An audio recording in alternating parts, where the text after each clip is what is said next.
मुख्यमंत्री जी, हर चुनाव में हम ये देखते हैं गरीबी हो, गरीबी हटाओ जैसे मुद्दे हर चुनाव में बड़ा प्रोमिनेंटली विपक्षी दल हो या राजनीतिक दल हो सभी उठाते हैं। एक और जहां भारतीय जनता पार्टी गरीब कल्याण की योजनाओं के नाम पर जनता में जा रही है, तो वहीं पर कांग्रेस एक झटके में गरीबी हटाने की बात कर रही है। आप इसको कैसे देखते हैं कि क्या वाकई लगता है एक झटके में गरीबी हटाई जा सकती है? देखिए,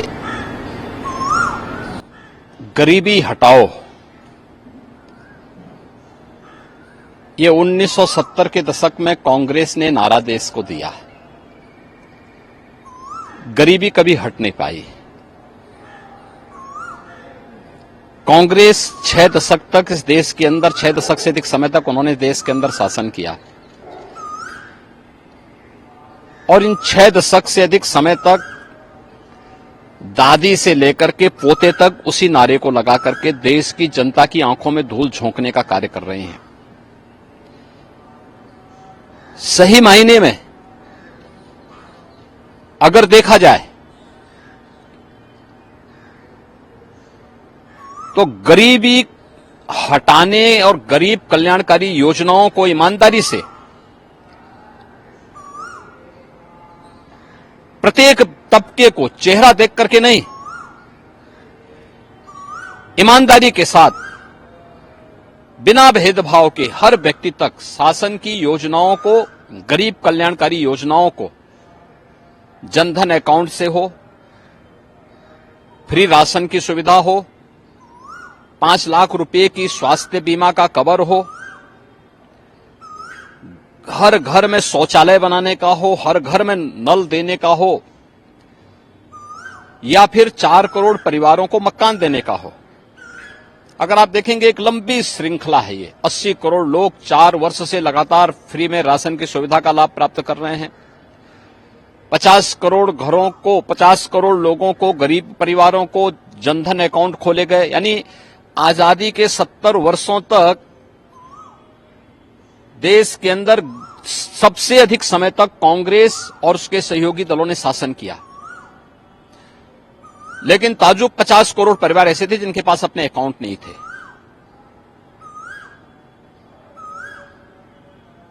4 करोड़ से अधिक परिवार ऐसे थे जिनके पास अपना आवास नहीं था। 60 करोड़ परिवार ऐसे थे जिनके पास उपचार के लिए संसाधन नहीं थे, दवा के लिए पैसा नहीं था। 2.5 करोड़ परिवार ऐसे थे जिनके घर में बिजली नहीं जल पाई थी आजादी के बाद भी। 10 करोड़ से अधिक परिवार ऐसे थे जिनके पास रसोई का गैस के कनेक्शन नहीं थे। इतने लोग अगर कांग्रेस के कुशासन के कारण देश के अंदर वंचित थे तो इसका दोषी कोई और नहीं, कांग्रेस और उसके साथ के सहयोगी हैं, उसके पार्टनर हैं, जिन्होंने देश की जनता जनार्दन को बदहाल रखा, नारा देते रहे। और इनके समय में जब कांग्रेस का ये परिवार सुपर पीएम बना हुआ था, डॉक्टर मनमोहन सिंह जी देश के प्रधानमंत्री थे। उन्होंने किसके इशारे पर कहा था कि देश के संसाधनों पर पहला अधिकार मुसलमानों का है। आप देश को मुसलमान और गैर मुसलमान के नाम पर, अल्पसंख्यक और बहुसंख्यक के नाम पर बांटना चाहते हैं।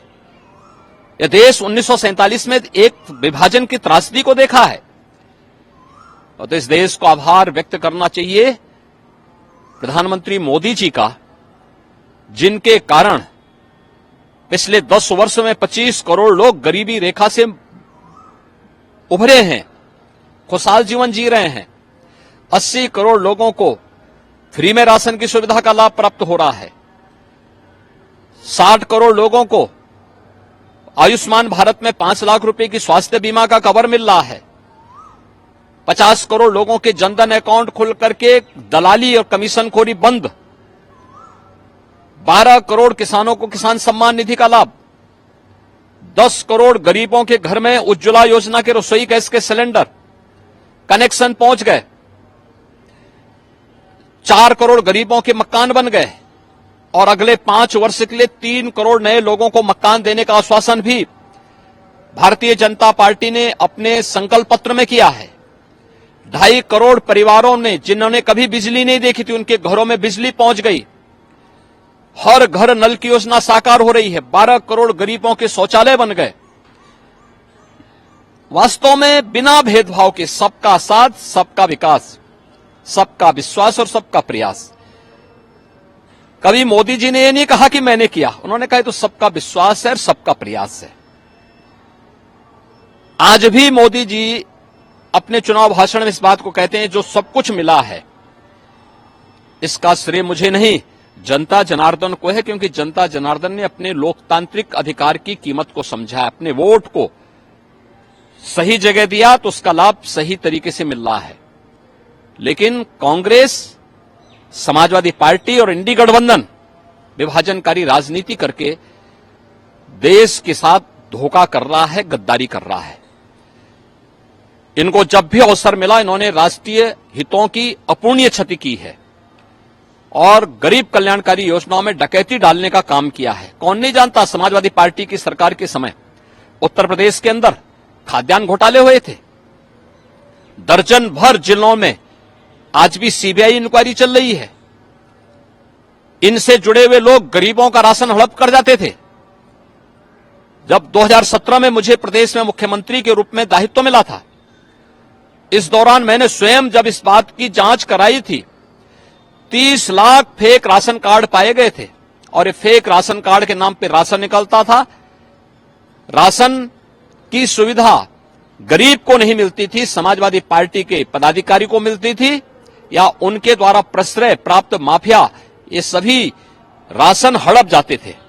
आज मैं कह सकता हूं कि प्रधानमंत्री मोदी जी के कारण ई-पॉस मशीन 80,000 से अधिक राशन कोटे की दुकान में लग गई। डोर स्टेप डिलीवरी हो रही। 1 स्टेप डिलीवरी के माध्यम से एफसीआई गोदाम से सीधे कोटेदार के दुकान में जीपीएस मैपिंग के माध्यम से खाद्यान्न पहुंच रहा है और वहां से गरीब को, सभी को ई वेइंग के माध्यम से एक एक उसकी मॉनिटरिंग होती है। सही मायने में कहा जाए तो आजादी के बाद ये जो रिफॉर्म किया है, पहली बार देश के अंदर पॉलिटिक्स ऑफ परफॉर्मेंस, ये मोदी जी के कारण आया है और इसका सर्वाधिक लाभ गरीब को मिला है, किसान को मिला है, महिलाओं को मिला है, युवाओं को मिला है।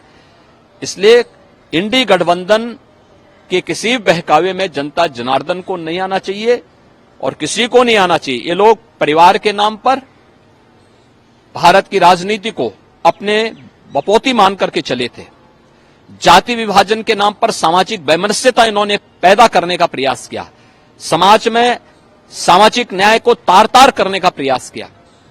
सामाजिक वैमनस्यता ये लोग पैदा करते हैं, आपस में लड़ाते हैं, वर्ग संघर्ष की स्थिति पैदा करते हैं। ये देश कांग्रेस और उसके सहयोगी इंडी गठबंधन, चाहे वह समाजवादी पार्टी हो या अन्य उनके सहयोगी दल हो, इनकी इस मंशा को कभी स्वीकार नहीं करेगा। लोकसभा के प्रवर्तमान अभियान के दौरान जो चुनाव की प्रचार की प्रक्रिया चल रही है, पहले चरण के चुनाव संपन्न हुए हैं और मेरा अनुमान है कि अगले 6 चरणों में जो परिणाम आने वाले हैं, यह भी प्रधानमंत्री मोदी जी के नाम से, उनके काम से जनता जनार्दन का आशीर्वाद भारतीय जनता पार्टी को प्राप्त होगा। कोई संदेह इसमें नहीं होना चाहिए और हम पूरे विश्वास के साथ जनता जनार्दन के आशीर्वाद से प्रधानमंत्री मोदी जी फिर एक बार मोदी सरकार के लक्ष्य को और अब की बार 400 के लक्ष्य को प्राप्त करने में हम लोग सफल होंगे। हास्यास्पद है कि जो लोग इतने समय बाद अब ये कहते हैं कि एक झटके में गरीबी दूर कर देंगे, आपको लगता है? देखिए, यह एक बहुत खतरनाक प्रवृत्ति है। ये लोग गरीबी तो नहीं हटा पाए, लेकिन जिन्होंने अपनी मेहनत से मकान बनाए हैं, जमीन का प्लॉट लिया है, माताओं ने, बहनों ने अपने लिए जेवर बनाए हैं, कांग्रेस की कुदृष्टि अब उस पर पड़ी हुई है। ये धार्मिक स्थलों की संपत्ति पर, बहन बेटियों की, माताओं की स्वयं की संपत्ति पर और किसी ने अपनी मेहनत से, अपने परिश्रम से जो संपत्ति अर्जित की है, उस पर अब ये लोग डकैती डालने की कुछ सी चेष्टा का प्रयास कर रहे हैं, क्योंकि कांग्रेस की हमेशा से चाल रही है कि अजगर करे न चाकरी, पंछी करे न काज। ये इस प्रवृत्ति के लोग हैं, कार्य नहीं करना, परिश्रम नहीं करना, विभाजन के आधार पर सामाजिक वैमनस्यता पैदा करके परिवार के नाम पर, जाति के नाम पर, क्षेत्र के नाम पर, मत और मजहब के नाम पर विभाजन पैदा करने का प्रयास कर रहे हैं। इस माओवादी प्रवृत्ति को यह देश कभी स्वीकार नहीं करेगा। ये भारत को अपूर्णीय क्षति पहुंचाने की कुत्सित चेष्टा है। कांग्रेस का मैनिफेस्टो में जो इस प्रकार की बात कही गई है, क्या कर रहे थे आप? 60-65 वर्षों तक देश में शासन करने का अवसर मिला था, क्या कर रहे थे? तब तो कुछ कर नहीं पाए, गरीबी से तब तो देशवासियों को बाहर नहीं पाए। 2004 से 2014 के बीच में भी कांग्रेस के प्रधानमंत्री थे, कांग्रेस पार्टी के प्रधानमंत्री थे, वो पार्टी देश में शासन कर रही थी, तब भी आप कुछ नहीं कर पाए। और आज जब कार्य हो रहा है तो आप देश की जनता को गुमराह कर रहे हैं। देश की जनता लोकतंत्र में जनार्दन का स्वरूप है। वह कांग्रेस की इस विभाजनकारी मानसिकता को समझती है और उन्हें देश के नागरिकों की इस संपत्ति पर डकैती डालने की छूट नहीं देगी।